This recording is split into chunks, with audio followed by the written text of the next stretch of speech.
அனைவருக்கும் வணக்கம். இது ஸ்டார் அகாடமி வழங்கும் பிருகத் பராசர ஹோர சாஸ்திரம் மூலமும் உரையும். என் பெயர் சாம்பசிவம். நாம் இப்பொழுது இந்த 19வது அத்தியாயமான 6ஆம் பாவக பலன்கள் என்ற இந்த அத்தியாயத்தின் 2வது பதிவிற்குள் இன்று நாம் செல்ல இருக்கிறோம். பராசரர் இந்த 6ஆம் பாவகம் என்பதை அறிமுகப்படுத்தும் பொழுது மாமா, அப்பாவின் 2வது மனைவி, மாமா அல்லது சித்தி என்பதாக கூட நாம் இதை பொருள் கொள்ளலாம், போன்றவற்றை எல்லாம் சொன்னாலும் இந்த 6ஆம் பாவகத்திற்கு இருக்கின்ற மற்றொரு முக்கியமான ஆதிபத்தியம் என்பது எதிரி என்பதாகும். அந்தக என்ற சொல்லையும் பராசரர் பயன்படுத்தியிருந்தார். அந்தக என்று சொல்லும் பொழுது அது யமன் என்ற பொருளில் வரும். எனவே ஒருவருக்கு வாழ்வில் ஏற்படுகின்ற கண்டங்கள், பிரச்சனைகள், விபத்து, அதே போல எதிரி என்பதும் இந்த 6ஆம் பாவகத்திற்கான முக்கியமான ஒரு ஆதிபத்தியம். நோய் போன்றவை, புண்கள் போன்றவையும் இன்னொரு விதமான ஆதிபத்தியம் என்பதாக அந்த துவக்க உரையில் சொல்லியிருந்தார். எனவே அந்த எதிரி என்பதை இந்த 6ஆம் பாவகம் காட்டுகிறது என்பது நம் பலருக்கும் நன்கு தெரிந்த ஒரு செய்திதான். ஆனால் இதில் அந்த எதிரியை வெல்லுகின்ற தன்மை. எனவே நாம் எதிரி என்று சொல்லும் பொழுது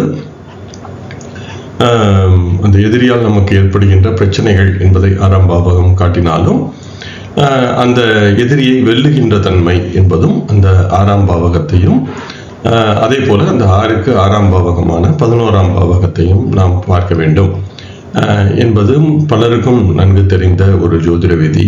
எனவே இதில் புதிதாக நாம் சொல்வதற்கு எதுவும் இல்லை.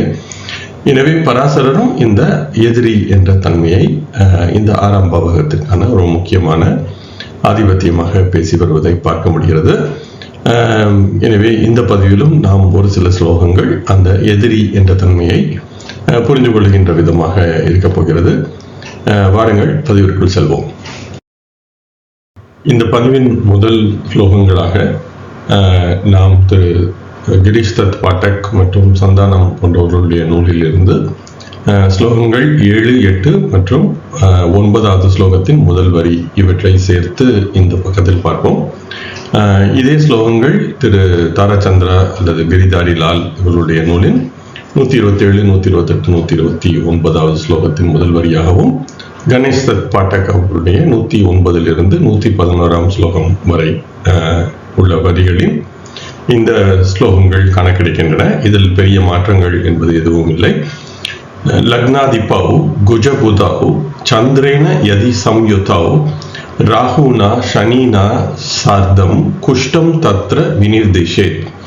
லக்னாதிபம் வினா லக்னே ஸ்திதஸ்சேத்தமசா சசி ஸ்வேதகுஷ்டம் ததா கிருஷ்ணகுஷ்டம் ச சனினா சக குஜேன ரக்தகுஷ்டம் ஸ்யாத் தத்தத் ஏவம் விசாரயேத். லக்னாதிபௌ.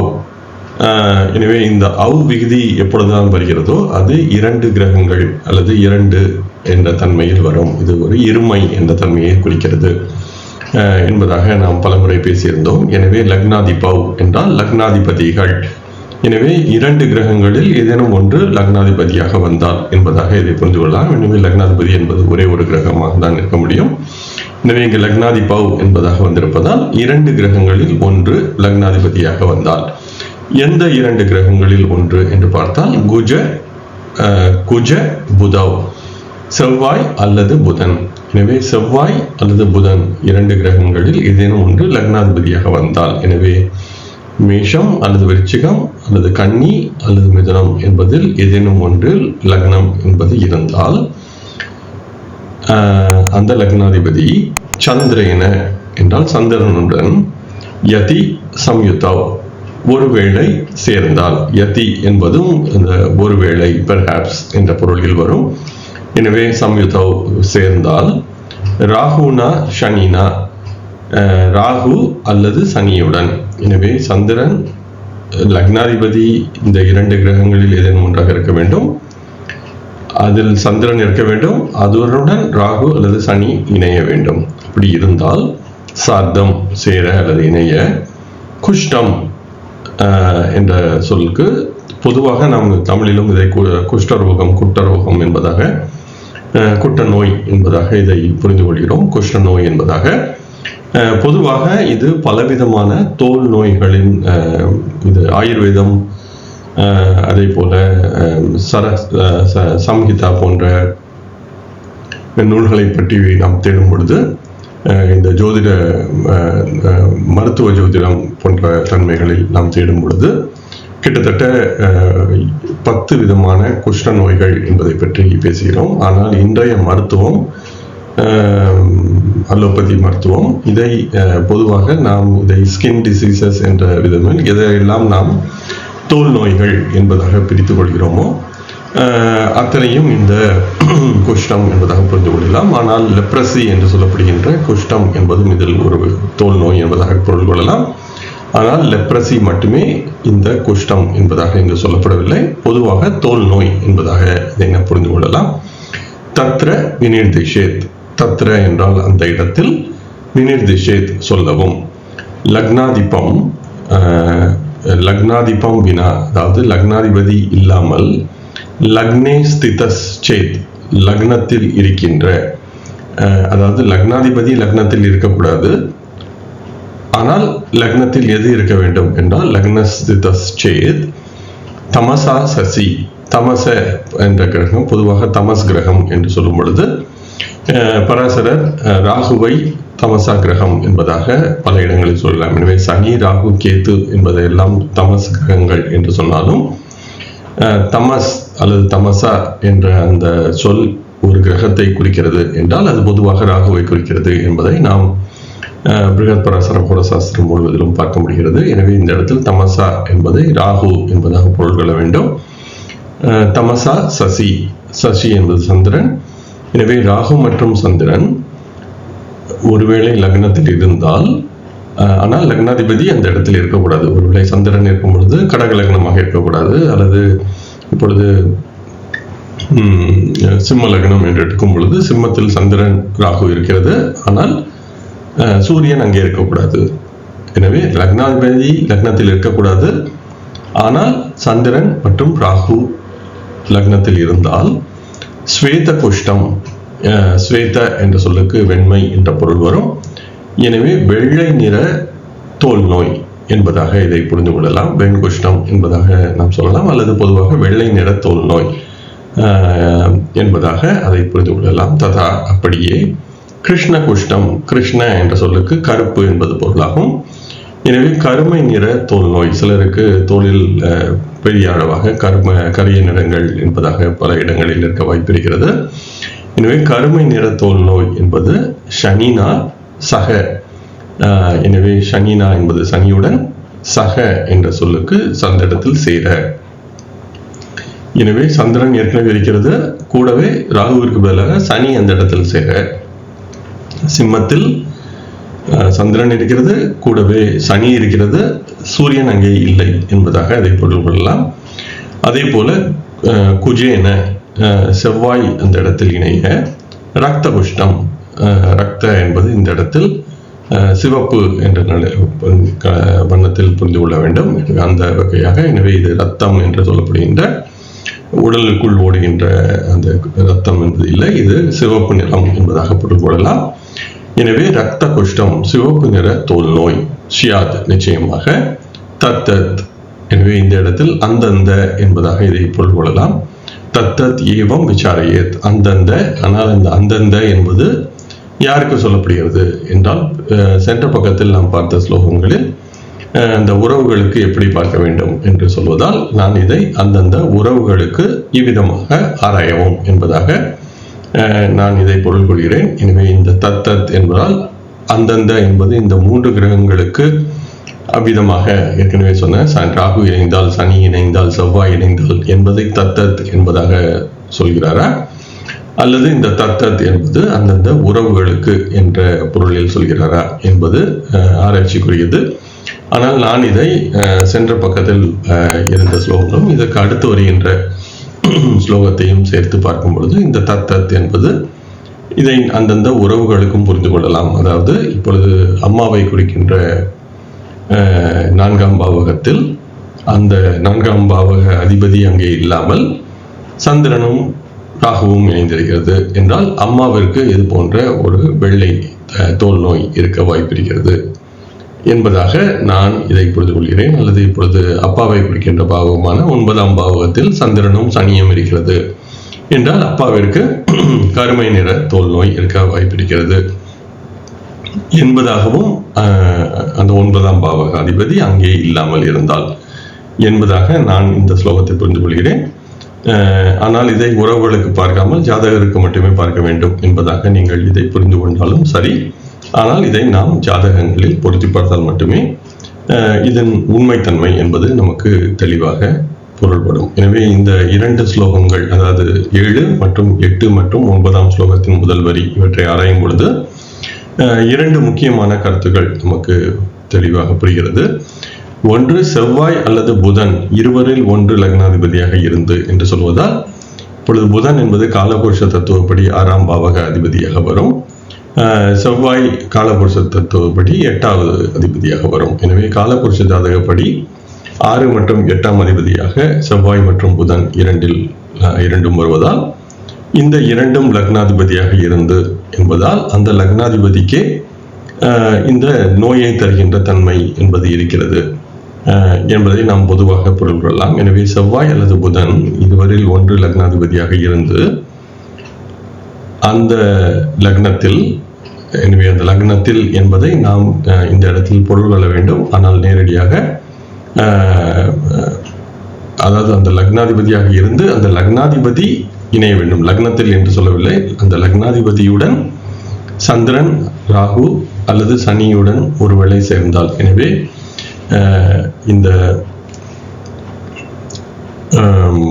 லக்னாதிபதி செவ்வாய் அல்லது புதனாக இருக்க வேண்டும். அந்த புதனுடன் சந்திரன் இணைய வேண்டும், கூடவே ராகு அல்லது சனி இணைய வேண்டும் என்று இருந்தால் தோல் நோய் இருக்கும் என்பது முதல் ஸ்லோகம் சொல்கிறது. எனவே புதன் அல்லது செவ்வாய் லக்னாதிபதியாக இருக்க வேண்டும். அந்த லக்னாதிபதியுடன் சந்திரன் இணைய வேண்டும், கூடவே சனி அல்லது ராகு இணைய வேண்டும். அப்படி இருந்தால் அவருக்கு தோல் நோய் ஏற்படும் என்பது இந்த முதல் ஸ்லோகம் சொல்லப்படுவது. 2வது ஸ்லோகம் என்பது இந்த அனைத்து லக்னங்களுக்கும் பொருந்தும். லக்னாதிபதி லக்னத்தில் இருக்கக்கூடாது, ஆனால் லக்னத்தில் சந்திரன் இருக்க வேண்டும். அந்த சந்திரனுடன் எந்தெந்த கிரகங்கள் இணைகின்றன என்பதை வைத்து நாம் எந்த விதமான நோய் ஏற்படும் என்பதை இங்கு சொல்கிறார். எனவே லக்னாதிபதி லக்னத்தில் இல்லை, சந்திரனுடன் ராகு இணைந்தால் வெள்ளை நிற தோல் நோய். அந்த சந்திரன் லக்னத்தில் இருக்கின்ற சந்திரனுடன் சனி சேர கருமை நிற தோல் நோய். அந்த சந்திரனுடன் செவ்வாய் சேர சிவப்பு நிற தோல் நோய். இது அந்தந்த உறவுகளுக்கும் மேலே சொன்ன பாவங்களை அடிப்படையாக வைத்து நாம் ஆராயலாம் என்பதாக இந்த 8வது ஸ்லோகம் மற்றும் 9வது ஸ்லோகத்தின் முதல் வரி என்பது புரிந்து கொள்ளப்படலாம். எனவே இந்த 2 விதமான தன்மைகள், செவ்வாய் புதன் லக்னாதிபதியாக வந்து அவருடன் சந்திரன் சனி அல்லது ராகு சேர்த்தல், மற்ற லக்னங்களுக்கு லக்னாதிபதி லக்னத்தில் இல்லாமல் இந்த கிரகங்கள் சந்திரனுடன் சேர்த்தல். எனவே சந்திரன் என்பது இந்த தோல் நோய்க்கு ஒரு முக்கியமான ஆதிபத்தியத்துவம் பெறுகிறது. ஆனால் சந்திரன் பாவத்துவரமாக பாவருடன் சேர்ந்து இருத்தல் என்பது இன்றியமையாதது, அதுவும் லக்னத்தில் இருப்பது என்பதாக இந்த ஸ்லோகங்களை நாம் புரிந்து கொள்ள முடிகிறது. தொடர்ந்து நாம் ஸ்லோகம் 9 2வது வரியையும் 10வது வரியையும் பார்ப்போம். இது திரு கிரீஷன் சர்மா மற்றும் சந்தானம் போன்றவர்களுடைய நூலில் இந்த ஸ்லோகங்கள் காண கிடைக்கின்றன. இதே ஸ்லோகங்கள் பெரிய மாற்றம் எதுவும் இல்லாமல் தாராச்சந்திரா கிரிதாரிலால் நூல்களிலும் கணேஷ் தத் பாட்டக் அவர்களுடைய நூலிலும் காண கிடைக்கிறது. லக்னே ஷஷ்டாஷ்டம அதீஷௌ ரவீனா யதி சம்யுதௌ ஜ்வர கண்டக குஜே கிரந்திஹி சஸ்திர விரணம் அதாபிவா புதேன பித்தம் குருணா ரோகாபாவம் வினிர்திஷேத். லக்னே. எனவே இந்த ஸ்லோகங்கள் இந்த பக்கத்தில் நாம் பார்க்கின்ற ஸ்லோகமும் இதனை அடுத்து வருகின்ற பக்கத்தில் நாம் பார்க்கின்ற ஸ்லோகமும் லக்னத்தில் 6 மற்றும் 8ஆம் அதிபதிகள் இருவரும் இருத்தல் என்ற தன்மையில் பேசப்படுகின்றன. எனவே ஒருவேளை ஏதேனும் ஒரு லக்னத்தில் 6ஆம் பாவகாதிபதியும் 8ஆம் பாவகாதிபதியும் இணைந்து இருத்தல் என்ற தன்மையை இந்த 2 ஸ்லோகங்களும் பேசுகின்றன. எனவே லக்னத்தில் ஷஷ்ட அஷ்டம அதீஷௌ, ஷஷ்ட என்பது 6, அஷ்டம என்பது 8, அதீஷ என்பது அதிபதி. இந்த ஔ விகுதி என்பது வந்திருப்பதால் இருவரும் என்ற தன்மையில் இதை நாம் புரிந்து கொள்ள வேண்டும். எனவே 6 மற்றும் 8ஆம் அதிபதிகள் இருவரும் இணைந்து இருத்தல், 6ஆம் அதிபதி மட்டும் இருத்தல், 8ஆம் அதிபதி மட்டும் இருத்தல் என்பதை இங்கு சொல்லவில்லை, இருவரும் இருத்தல் என்பதாக இதை புரிந்து கொள்ள வேண்டும். ஆனால் இதனுடன் நாம் பார்த்தல், அதாவது 8ஆம் அதிபதி இருக்கிறது, 6ஆம் அதிபதி பார்க்கிறது, அல்லது 6ஆம் அதிபதி லக்னத்தில் இருக்கிறது, 8ஆம் அதிபதி பார்க்கிறது என்பதற்கும் இந்த விதிகளை பயன்படுத்தி பார்க்கலாம். ஆனால் ஸ்லோகம் சொல்வது இந்த இருவரும் லக்னத்தில் இருந்தால் என்பதாகவே நாம் இதை புரிந்து கொள்ள வேண்டும். எனவே 6 மற்றும் 8ஆம் அதிபதிகள் இருவரும் ரவீனா சூரியனுடன் யதி சம்யுதவ் ஒருவேளை சேர்ந்தால் ஜ்வர கண்டக, எனவே ஜ்வர என்பது இந்த காய்ச்சல் என்பதாக சொல்லலாம். எனவே இப்பொழுது டைஃபாய்டு அல்லது மலேரியா போன்ற கடுமையான காய்ச்சல் என்பதாக அதை புரிந்து கொள்ளலாம். கண்டக என்ற சொல்லுக்கு கழுத்தில் ஒரு வீக்கம் இருக்கும், முன்கழுத்து கடலை நோய் என்பதாக பல்வேறு விதமான தைராய்டு பிரச்சனைகள் போன்று கழுத்தில் உள்ள ஏதேனும் ஒரு வீக்கம் என்பதாக அல்லது நோய் என்பதாக கூட அதை புரிந்து கொள்ளலாம். எனவே இன்றைய காலகட்டத்தில் பல்வேறு விதமான நோய்களை நாம் வகைப்படுத்தி வைத்திருக்கிறோம். அன்றைய காலகட்டத்தில் உள்ள நோய்களை, பல்வேறு நோய்களை நாம் ஒன்றாக சேர்த்து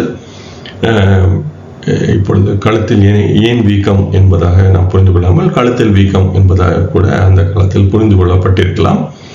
எனவே கழுத்தில் உள்ள நோய் என்பதாக இதை புரிந்து கொள்ளலாம். ஆனால் கண்டக என்பதை வீக்கம் என்பதாக பொதுவாக மொழிபெயர்க்கிறோம். அல்லது காய்ச்சல் என்பது இருக்கும்.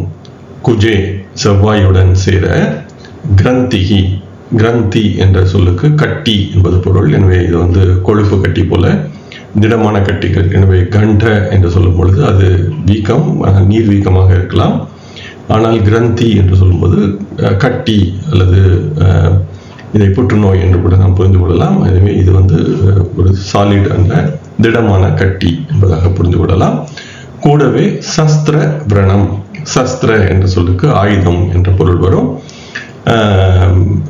விரணம் எனவே ஆயுதங்களால் காயம். அத அபி வா, அத என்றது போன்றவைகள், அபி வா அல்லது புதேன புதன் சேர. எனவே இந்த வா என்பது இது இல்லையெனில் அது என்பதாக ஒருவேளை கட்டி இருக்கலாம் அல்லது ஆயுதங்களால் காயம் இருக்கலாம் என்பதாக அதை புரிந்து கொள்ளலாம். அதனைத் தொடர்ந்து புதேன புதன் சேர பித்தம், பித்த நோய் என்பதும், குருனா குரு சேர ரோகா பாவம் என்பதாக எழுதப்பட்டிருக்கிறது. இந்த சொல்லை நாம் ரோக அபாவம் என்பதாக அதை புரிந்து கொள்ள வேண்டும்.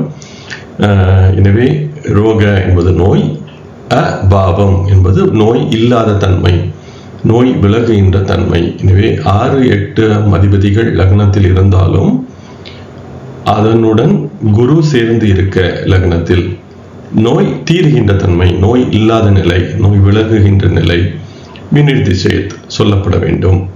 எனவே இந்த 6, 8ஆம் அதிபதிகள் லக்னத்தில் இருந்தாலும் குரு அதனுடன் இணைந்திருக்கிறது எனும் பொழுது அந்த நோய் எந்த நோயும் இல்லாத நிலை ஏற்படும் என்பதாக இந்த ஸ்லோகம் சொல்கிறது.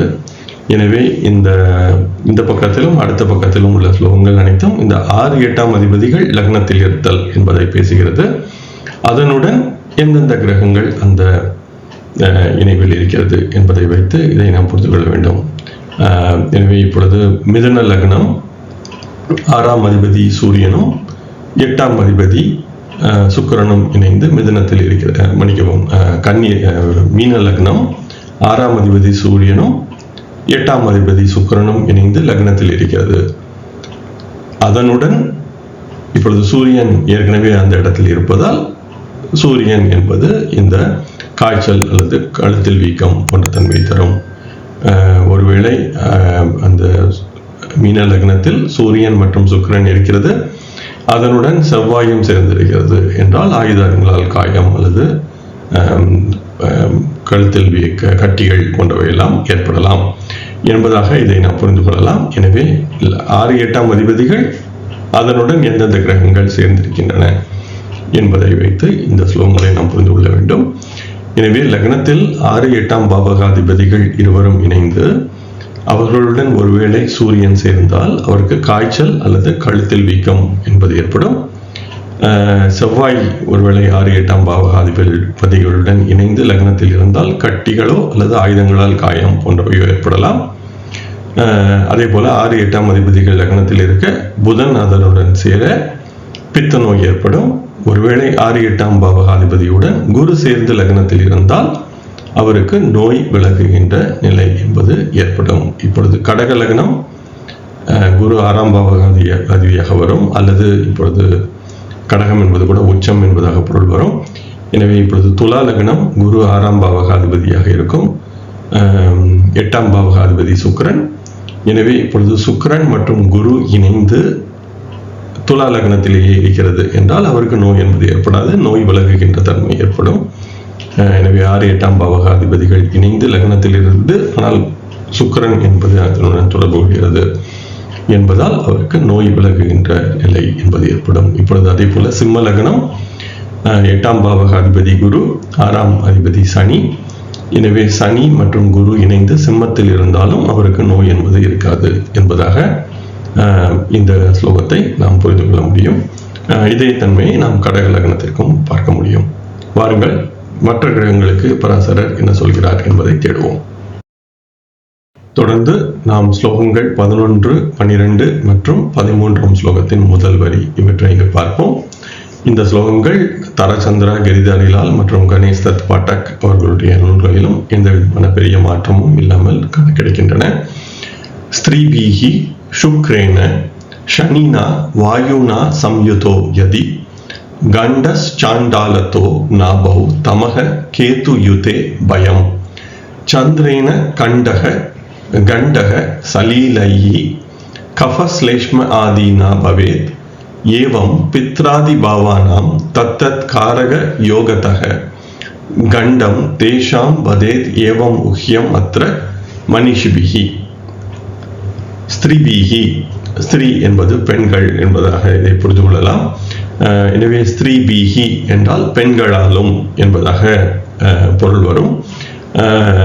ஆனால் இந்த இடத்தில் ஒவ்வொரு கிரகம் இணைந்தால் எந்த விதமான நோய் ஏற்படும் என்பதாக இந்த ஸ்லோகம் சொல்வதால் ஸ்திரீபீஹி என்றால் நாம் அதை எதிர்பாலினத்தவரால் அல்லது முறையற்ற காமத்தால் நோய் என்பதாக அந்த சொல்லை புரிந்து கொள்ள முடியும். சுக்கிரேன சுக்கிரன் சேர, ஷனினா சனி சேர, அதாவது இதுவும் 6, 8ஆம் அதிபதிகள் லக்னத்தில் இருந்தால் என்ற தன்மையிலேயே தொடர்கின்றன. எனவே 6, 8ஆம் அதிபதிகள் லக்னத்தில் இருந்து கூட சுக்கிரன் சேர்ந்தால் முறையற்ற காமத்தால் நோய், 6, 8ஆம் அதிபதிகள் லக்னத்தில் இருந்து சனி சேர என்பதாக ஒவ்வொரு கிரகத்தையும் இங்கு நாம் புரிந்து கொள்ள வேண்டும். சனி சேர வாயுனா வாயு நோய்கள், எனவே இது மூட்டு வீக்கம் என்று எதெல்லாம் பொதுவாக வாயு தொல்லை என்பதால் ஏற்படுகிறது என்று நாம் புரிந்து கொள்கிறோமோ அது போன்ற நோய்கள். சம்யுதோ யதி ஒருவேளை இருந்தால், எனவே சனி ஒருவேளை 6, 8ஆம் பாவகாதிபதிகளுடன் இணைந்து லக்னத்தில் இருந்தால் வாயு தொல்லை என்பது ஏற்படும். கண்டஸ் சாண்டாலத்தோ, கண்ட என்பது அந்த வீக்கம் என்பதாக பார்த்தோம். எனவே இதை நாம் சூரியன் சேர கண்டம் என்பதாக சென்ற பக்கத்தில் பார்த்த ஸ்லோகம் சொன்னது. எனவே அதே போல கண்டம், ஆனால் இந்த கண்டம் என்பது சாண்டாலத்தோ என்பதாக சொல்கிறார். இந்த சாண்டாலத்த என்ற சொல்லுக்கு கீழ்மையான நிலை என்பதாக பொருள் வரும், அல்லது இது மிகவும் ஒரு மோசமான அருவருக்கத்தக்க ஒரு வீக்கம் என்பதால் அதை நான் சீல் பிடித்த வீக்கம் என்பதாக இதை நான் பொருள் கொண்டிருக்கிறேன். ஆனால் பொதுவாக இது அருவருக்கத்தக்க என்பதாக கூட இதை நாம் புரிந்து கொள்ளலாம். நாபோ அடிவயிறில், எனவே ஒருவருக்கு அடிவயிறில் ஒரு விதமான சீல் பிடித்த வீக்கம் அல்லது அருவருக்கத்தக்க ஒரு வீக்கம் என்பது ஏற்படும். தமக ராகு சேர, எனவே தம என்ற சொல் எங்கெல்லாம் வருகிறதோ அது சனியையும் குறிக்கலாம், கேதுவையும் குறிக்கலாம் என்றாலும் பொதுவாக தம என்று சொன்னால் அது பொதுவாக ராகுவை குறிக்கிறது என்பதாக நாம் பிருகத் பராசர சாஸ்திரத்தை பொறுத்தவரையில் புரிந்து கொள்ள முடியும். கேது யுத்தே, கேது ஒருவேளை சேர்ந்தால் பயம், அவருக்கு மிகுந்த பயம் என்பது இருக்கும். எனவே தெனாலி படத்தில் கமல்ஹாசன் நடிக்கும் பொழுது எப்படி அவர் ஒரு பயம் என்பதை பெற்றார் என்பதாக, அதுபோல நாம் இந்த 6, 8ஆம் அதிபதிகளுடன் கேது இணைந்து லக்னத்தில் இருத்தல் என்பதை அவருக்கு பய உணர்ச்சி என்பது அதிகமாக இருக்கும். சந்திரன, ஒருவேளை சந்திரன் அந்த 6, 8ஆம் அதிபதிகளுடன் சேர்ந்து இருக்க கண்டக, எனவே மீண்டும் அந்த கண்டம் என்பது வருகிறது. எனவே அது வீக்கம் அல்லது நீர்க்கட்டி என்ற பொருளில் வரும். அதே போல சலீலைஹி, எனவே சலீல என்ற சொல்லுக்கு நீர் என்பது பொருளாகும். எனவே தண்ணீருக்கு ஜலம் என்பது ஒரு பொருளாக வந்தாலும் சலீல என்பது கூட நீரை குறிக்கின்ற ஒரு சொல்லாகும். எனவே சலீலைஹி என்றால் நீரினால் வருகின்ற பிரச்சனைகள், நோய்கள் என்பதாக அதை புரிந்து கொள்ளலாம். கஃப ஸ்லேஷ்ம, இருமல், கஃப என்பது இருமல், ஸ்லேஷ்ம என்பது சளி பிடித்தல், பொதுவாக ஆஸ்மா போன்ற மூச்சுவிட கஷ்டப்படுகின்ற நோய்த்தன்மைகள். ஆதீனா பவேத் போன்றவை உருவாகும். ஏவம் இவ்விதம் பித்ர ஆதி பாவானம், அப்பா முதலான பாவகங்களுக்கும், அப்பாவை குறிக்கின்ற 9ஆம் பாவகம், அம்மாவை குறிக்கின்ற 4ஆம் பாவகம், சகோதரரை குறிக்கின்ற அல்லது சகோதரியை குறிக்கின்ற 3ஆம் பாவகம், குழந்தைகளை குறிக்கின்ற 5ஆம் பாவகம், மனைவியை குறிக்கின்ற 7ஆம் பாவகம் போன்ற பாவகங்களுக்கும் தத்தத் காரக யோகத்தக, அந்தந்த காரகர்களின் இணைவையும் கருத்தில் கொண்டு, எனவே இந்த காரகன் என்பதை நான் பலமுறை சொன்னது போல சிற காரகனை மட்டும் கருத்தில் கொள்ளாமல் சரகாரகனையும் கருத்தில் கொள்ள வேண்டும். அந்தந்த காரகர்களும் இணைந்திருக்கிறார்களா இல்லையா என்பதையும் கருத்தில் கொண்டு, எனவே அதிபதிகள் இப்பொழுது 4ஆம் பாவகத்தில் 6, 8ஆம் அதிபதிகள் இணைந்திருக்கிறார்கள், கூடவே ஏதேனும் ஒரு கிரகம் இருக்கிறது என்பதை மட்டும் வைத்து பார்க்காமல் அந்த 4ஆம் பாவக காரகன், எனவே இப்பொழுது அம்மாவை பற்றி நாம் பார்க்கிறோம் என்றால் சந்திரன் நிலையையும் அந்த மாத்திருக்காரகன், சர மாத்திருக்காரகன் என்று சொல்லப்படுகின்ற கிரகத்தின் நிலையையும் கருத்தில் கொண்டு, அந்த கிரகமும் ஒருவேளை இந்த 6, 8ஆம் பாவக அதிபதிகளுடன் இணைந்து அங்கே இருக்கிறது என்றால் உறுதியாக சொல்லலாம் என்பதாக இதை நாம் புரிந்து கொள்ள முடியும். கண்டம் தேஷாம், அவர்களுக்கும் ஏற்படுகின்ற கண்டங்கள், தோஷங்கள், துன்பங்கள் வதேத் ஏவம் இவ்விதமாக சொல்லவும். உஹ்யம் அத்ர மனிஷிபிகி, அறிவார்ந்த ஞானிகள் சொன்னபடி, மனிஷிபிகி என்ற சொல்லுக்கு மனிஷி என்பதை நாம் ஞானிகள் என்பதாக சொல்லலாம். உஹ்யம் என்றால் சொல்லவும், சொன்னபடி என்பதாக பொருள் வரும். அத்ர என்றால் அந்த இடத்தில் என்பதாக இந்த சொற்களை நாம் புரிந்து கொள்ள முடியும். எனவே இந்த லக்னத்தில் 6, 8ஆம் பாவக அதிபதிகள் இருத்தல் என்பது இது போன்ற நோய்களை உறுதிப்படுத்துகிறது.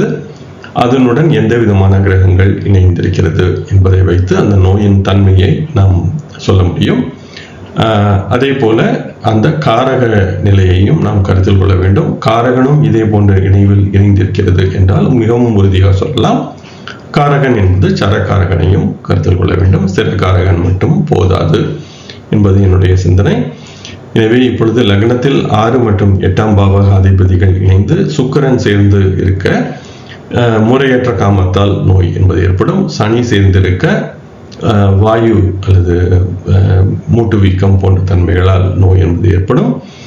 ராகு சேர்ந்தால் அடிவயிறில் சீழ்பிடித்த ஒரு வீக்கம் என்பது ஏற்பட வாய்ப்பிருக்கிறது. எனவே இந்த அடிவயிறு என்று சொல்லும் பொழுது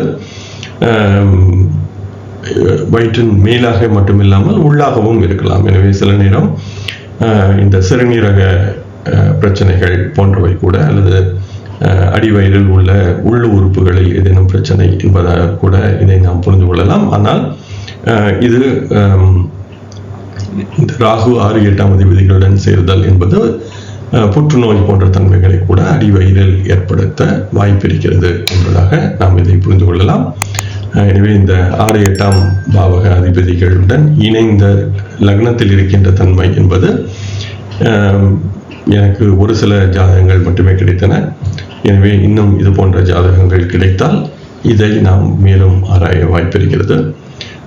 உங்களுக்கு இது போன்ற ஜாதகங்கள் ஏதேனும் இருந்தால் அதை நீங்கள் ஸ்டார் அகாடமியில் பகிரலாம். நாம் அனைவரும் சேர்ந்து இந்த விதி எவ்விதம் பொருந்தி இருக்கிறது என்பதை அங்கு தேடி நாம் இந்த ஸ்லோகத்தை மேலும் புரிந்து கொள்ள அதனால் இயலும். அதே போல கேது சேர்ந்தால் அவருக்கு பயம் என்பது ஏற்படும். சந்திரன் சேர நீர் கட்டி என்பது ஏற்படலாம், அல்லது நீரால் ஏற்படுகின்ற நோய்கள், இருமல், சளி பிடித்தல், ஆஸ்துமா போன்ற தன்மைகள் உருவாகும். எனவே இது லக்னத்தை மட்டும் வைத்து பார்க்காமல் அப்பா போன்ற மற்ற உறவுகளை குறிக்கின்ற பாவங்களுக்கும் அந்தந்த காரகர்களின் நினைவையும் கருத்தில் கொண்டு அந்தந்த உறவுகளுக்கு நாம் இது போன்ற துன்பங்கள் போன்றவை ஏற்படும் என்பதாக இதை நாம் புரிந்து கொள்ளலாம் என்பதாக இந்த ஸ்லோகங்கள் சொல்கின்றன. எனவே இந்த நோய்களின் தன்மையை பார்க்கும் பொழுது 6, 8ஆம் பாவகங்களின் அதிபதிகள் இணைந்து லக்னத்தில் இருத்தல் என்பது இந்த நோய்களின் தன்மையை உறுதிப்படுத்துகிறது என்பதாக இதை நாம் புரிந்து கொள்ள முடிகிறது. எனவே இது பலருக்கும் நன்கு தெரிந்த ஒரு நிலை, ஒரு யோகம். ஆனால் அதனுடன் எந்தெந்த விதமான நோய் தன்மைகள் ஏற்படும் என்பதையும் பராசரர் இங்கு சொல்லியிருப்பது முக்கியமான ஒன்று. இதில் குரு பற்றி பராசரர் சொல்லவில்லை என்பதையும் நாம் கருத்தில் கொள்ள வேண்டும். எனவே லக்னத்தில் குரு இருத்தல் என்பது அனைத்து விதமான நோய்களும் தீர்கின்ற தன்மை என்பதாக பராசரர் ஏற்கனவே சொல்லியிருந்தார். எனவேதான் இங்கு குரு இருந்தால் என்ன விதமான நோய் ஏற்படும் என்பதாக லக்னத்தில் இருக்கின்ற குருவால் நோய் என்பது ஏற்படாது என்பதாக நாம் இந்த ஸ்லோகத்தில் இருந்தும் புரிந்து கொள்ள முடிகிறது. தொடர்ந்து நாம் ஸ்லோகம் 133ஆம் ஸ்லோகத்தின் 2வது வரி, 134 மற்றும் 135வது ஸ்லோகத்தின் முதல் வரி. இந்த ஸ்லோகம் தாராச்சந்திரா மற்றும் கிரிதாரிலால் இவர்களுடைய நூல்களில் மட்டுமே காண கிடைக்கிறது. வேறு எந்த பிருகத்பராசர ஹோரசாஸ்திர நூலிலும் இந்த ஸ்லோகங்கள் என்பது காண கிடைக்கவில்லை. அதே போல இந்த ஸ்லோகம் என்பதை முழுமையாக புரிந்து கொள்வதும், இந்த ஸ்லோகம் சொல்ல வருகின்ற சொற்களின் பொருள் என்பது புரிகிறது. ஆனால் இந்த ஸ்லோகத்தின் முழுமையான தன்மை என்பது சற்றே புரிந்து கொள்ள கடினமானது. எனவே முதலில் இந்த ஸ்லோகம் என்ன சொல்லப்படுகிறது என்பதை முதலில் பார்ப்போம்.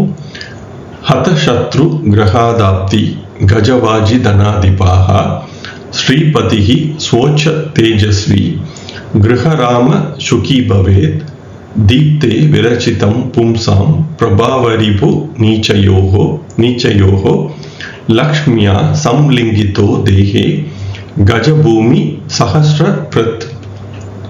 ஹத சத்ரு, ஹத என்ற சொல்லுக்கு அழித்தல் என்பதாக பொருள் வரும். சத்ரு எதிரிகளை, எனவே எதிரிகளை வெல்லுதல் என்பதாக இந்த ஹத சத்ரு, ஹத என்பதை அழித்தல் என்பதாக புரிந்து கொள்வதால் எதிரிகளை அழித்து வென்று.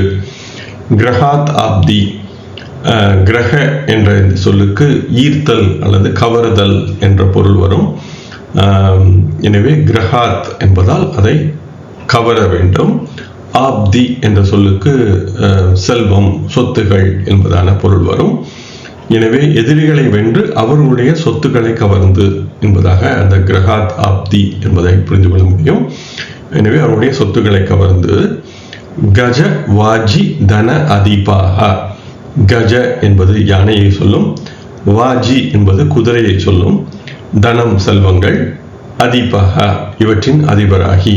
எனவே யானை, குதிரை என்ற அதே போல மற்ற செல்வங்கள் இவற்றின் அதிபதியாகி. எனவே ஒரு அரசரை போன்ற பல்வேறு விதமான அதாவது விலங்குகள் போன்றவற்றை எல்லாம் வென்று, யானை, குதிரை போன்றவற்றை எல்லாம் வென்று. ஸ்ரீபதிஹி, ஸ்ரீபதி என்பதாய் நேரடியாக நாம் மகாவிஷ்ணு என்பதாக பொருள் கொள்ளலாம். ஸ்ரீ என்பது லக்ஷ்மியை சொல்லும், பதி என்பதால் அது லக்ஷ்மியின் அதிபதி அல்லது கணவர் என்பதாக பொருள் கொண்டு இது மகாவிஷ்ணுவை போல என்பதாக இதை நேரடியாக நாம் பொருள் கொள்ள முடியும். ஸ்வோச்ச உச்சத்தில் இருக்கின்ற, தேஜஸ்வி ஒளி, ஆற்றல் அல்லது பலம் பொருந்திய என்பதாக அந்த தேஜஸ் என்பது இருக்கின்ற. கிருஹ ஆராம, கிருஹ என்பது வீடு என்பதை சொல்லும், ஆறாம என்பதை நாம் பெரிய தோட்டங்கள், எனவே தோப்பு துறவு என்பதாக மிக அழகிய தோட்டங்கள் போன்றவை எல்லாம் பெற்ற வீடு. சுகி பவேத், இன்பமுற இருப்பார். எனவே இந்த முதல் ஸ்லோகம் 133ஆம் ஸ்லோகத்தின் முதல் வரி மற்றும் அதன் 134ஆம் ஸ்லோகத்தின் இரண்டாவது வரி என்பது பொதுவாக ஒரு தன்மையை விளக்குகிறது. எந்த விதமான ஒரு எதிரிகளை வென்று அவருடைய சொத்துக்களை கவர்ந்து வாழ்கின்ற ஒரு மனிதனை நிலையை பற்றி பேசுகிறது. எனவே இதில் எந்த கிரகம் என்பதை இந்த ஸ்லோகம் பேசவில்லை. எனவே இது 6ஆம் அதிபதியை பற்றி பேசுகிறதா அல்லது 6ஆம் இடத்தில் இருக்கின்ற கிரகத்தை பற்றி பேசுகிறதா என்பதை எந்த விதமான தன்மையும் இல்லை. ஆனால் ஸ்வோச்ச என்ற ஒரே ஒரு சொல் மட்டும் இருக்கிறது. எனவே அதை உச்சத்தில் இருக்கின்ற என்பதாக பொருள் கொள்ளலாம், அல்லது ஆட்சி என்பதாக கூட அதை பொருள் கொள்ள வாய்ப்பிருக்கிறது. எனவே ஸ்வ உச்ச என்பதாக இரண்டாக பிரித்து ஆட்சி மற்றும் உச்சம் என்பதாக பொருள் கொள்ளலாம். ஆனால் இரண்டாவது 134ஆம் ஸ்லோகத்தின் இரண்டாவது வரியை பார்க்கும் பொழுது எனவே அதை உச்சம் என்பதாக மட்டுமே பொருள் கொள்ள முடியும். பாருங்கள், 134ஆம் ஸ்லோகத்தின் இரண்டாவது வரி மற்றும் 135 இவற்றை பார்ப்போம். தீப்தே விரச்சிதம். தீப்த என்ற சொல்லுக்கு தீப்த அவஸ்தை என்பதாக அதை புரிந்து கொள்ளலாம். எனவே பராசரர் இந்த முதல் நூலின் இறுதி அத்தியாயத்தில் தீப்தாதி அவஸ்தா என்பதை பற்றி பேசுகிறார். தீப்த முதலான அவஸ்தைகள் இதைத்தான் நான் பொதுவாக இன்று தமிழகத்தில் ஸ்தான பலம் பெற்ற கிரகங்கள், எனவே ஒரு கிரகம் ஆட்சி உச்சமாக இருந்தால் ஸ்தான பலம் பெற்றிருக்கிறது என்பதாக நாம் தவறாக சொல்கிறோம். எனவே ஸ்தான பலம் என்று பராசரர் சொல்லும் பொழுது அவர் சொல்கின்ற ஸ்தான பலம் என்பது வேறு விதமான ஸ்தான பலம். அதை நாம் ஷட்பலம் என்பதை பார்ப்போம். ஆனால் இன்று நாம் ஸ்தான பலம் பெற்ற கிரகங்கள் என்று நாம் சொல்வது தீப்தாதி அவஸ்தை என்பதில்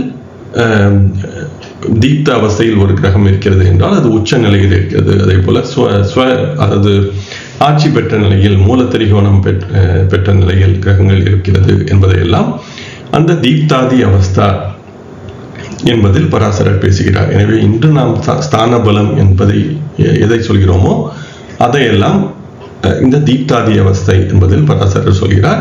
ஆனால் பராசரர் சொல்கின்ற ஸ்தான பலம் என்பதை நாம் வேறு விதமாக கணக்கிட வேண்டும். எனவே அது ஒரு 5 அல்லது 6 விதமான பலங்களின் தொகுப்பு என்பதாகவே நாம் ஸ்தான பலத்தை புரிந்து கொள்ள வேண்டும்.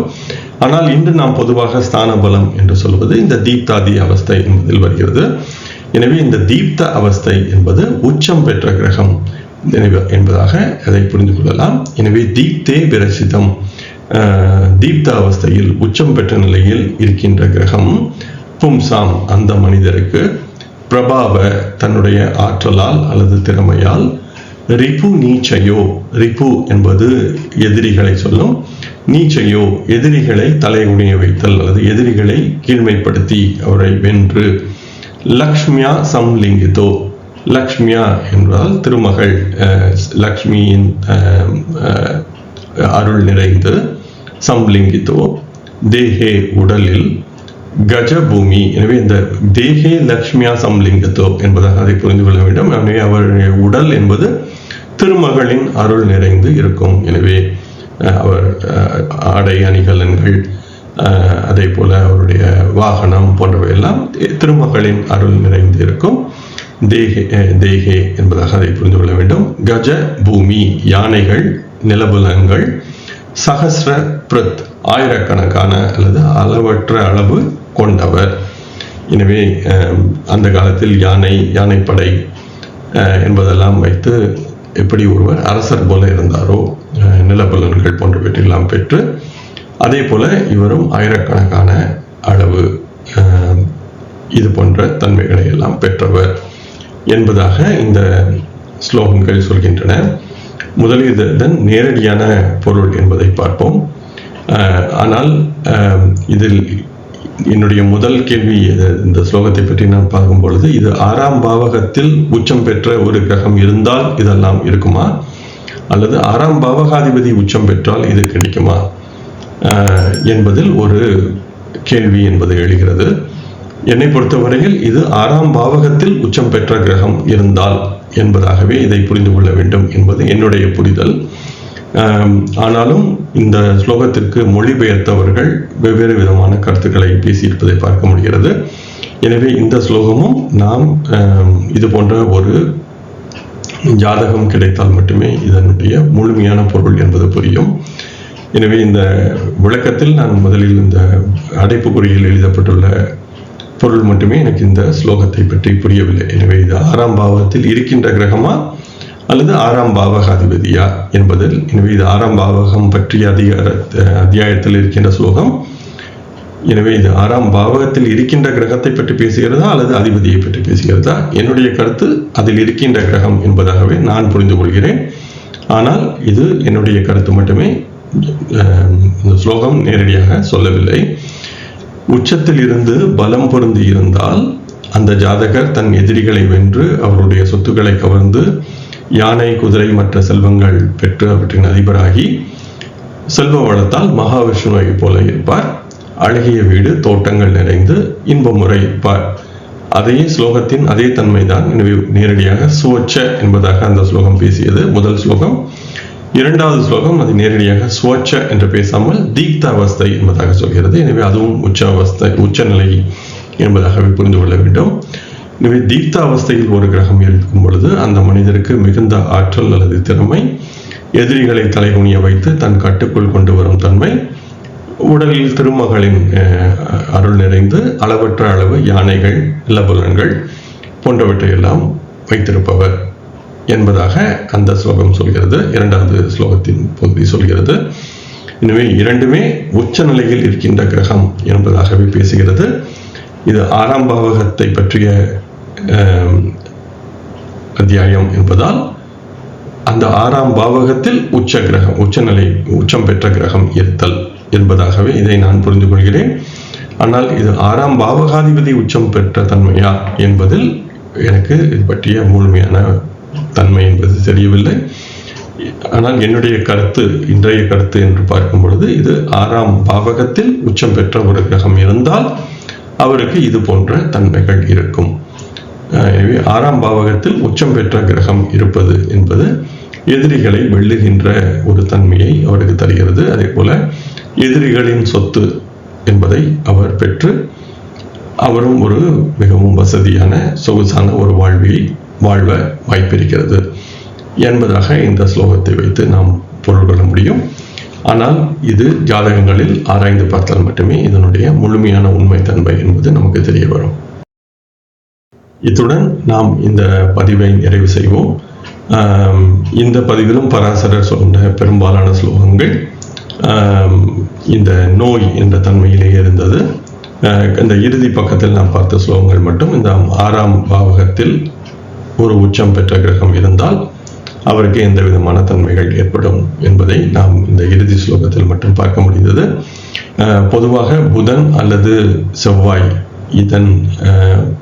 இந்த அதிபதிகள் லக்னாதிபதியாக வந்து அவருடன் சந்திரன் மற்றும் ராகு இணைந்தால், அதே போல இந்த 6, 8ஆம் பாவக அதிபதிகளுடன் இணைந்த கிரகங்களின் தன்மைகள், அதே போல அப்பா முதலான பாவங்களுக்கும் இதை போல பார்க்கலாம். அதே போல லக்னாதிபதி லக்னத்தில் இல்லாமல் லக்னத்தில் சந்திரன் ராகு இணைதல் போன்றவையெல்லாம் தோல் நோய், பொதுவாக தோல் நோய் போன்ற தன்மைகளை தரும் என்பதாக இந்த ஸ்லோகங்கள் சொல்லன. எனவே இது போன்ற தன்மைகள் ஒருவருக்கு இருக்கிறதா என்பதை நாம் ஜாதகங்களில் முழுமையாக ஆராய்ந்து பார்த்தால் சொல்ல முடியும். ஆனால் இந்த தோல் நோய் பற்றி சொன்ன ஸ்லோகங்களில் பெரும்பாலான ஜோதிடர்கள் ஏற்றுக்கொள்ளக்கூடிய விளக்கமாகவே இருக்கிறது. எனவே அதில் பெரிய மாற்றம் என்பது இல்லை. ஆனால் இந்த 6, 8ஆம் பாவக அதிபதிகள் இணைந்து லக்னத்தில் இருத்தல், அதனுடன் எந்தெந்த கிரகங்கள் சேர்ந்து இருந்தால் என்ன விதமான நோய் ஏற்படும் என்பது ஒரு ஆராய்ச்சிக்குரிய ஒரு பகுதியாகும். எனவே அதில் பல்வேறு விதமான ஜாதகங்கள், இந்த 6, 8ஆம் அதிபதிகள் இணைந்து லக்னத்தில் இருக்கின்ற ஜாதகங்கள் பல கிடைத்தால் மட்டுமே இந்த ஆராய்ச்சி என்பதை செய்ய முடியும். உங்கள் யாருக்கேனும் ஆர்வம் இருந்தால் நீங்கள் இந்த ஆராய்ச்சியை செய்யலாம். அல்லது இந்த ஜாதகங்கள் உங்களுக்கு கிடைத்தால் ஸ்டார் அகாடமியில் நீங்கள் பகிரலாம். நாம் அனைவரும் சேர்ந்து இது போன்ற தன்மைகள் இருக்கிறதா என்பதை நாம் தொடர்ந்து கற்கும் பொழுது இந்த ஸ்லோகங்களின் உண்மைத்தன்மையும் புரியும். அதே போல நாம் நம்முடைய ஜோதிட அறிவையும் வளர்த்து கொள்ள முடியும். எனவே உங்களுக்கு என்னுடைய வேண்டுகோள் என்னவெனில், இந்த ஜாதகங்கள் கிடைத்தால் ஸ்டார் அகாடமியில் இதை பகிர கேட்டுக்கொள்கிறேன். இத்துடன் இந்த பதிவை நிறைவு செய்வோம். இன்னும் 2 பதிவுகள் இந்த அத்தியாயத்தில் வர இருக்கின்றன. வாருங்கள், தொடர்ந்து பயணிப்போம். என்னுடன் இணைந்து நீங்கள் அனைவரும் இந்த பிருகத் பராசர ஹோர சாஸ்திர என்ற ஒரு முக்கியமான ஒரு மூலை கற்கின்ற முயற்சியில் இணைந்து தொடர்ந்து பயணித்து வருவதற்கு மிக்க நன்றி. வாருங்கள், தொடர்வோம். நன்றி.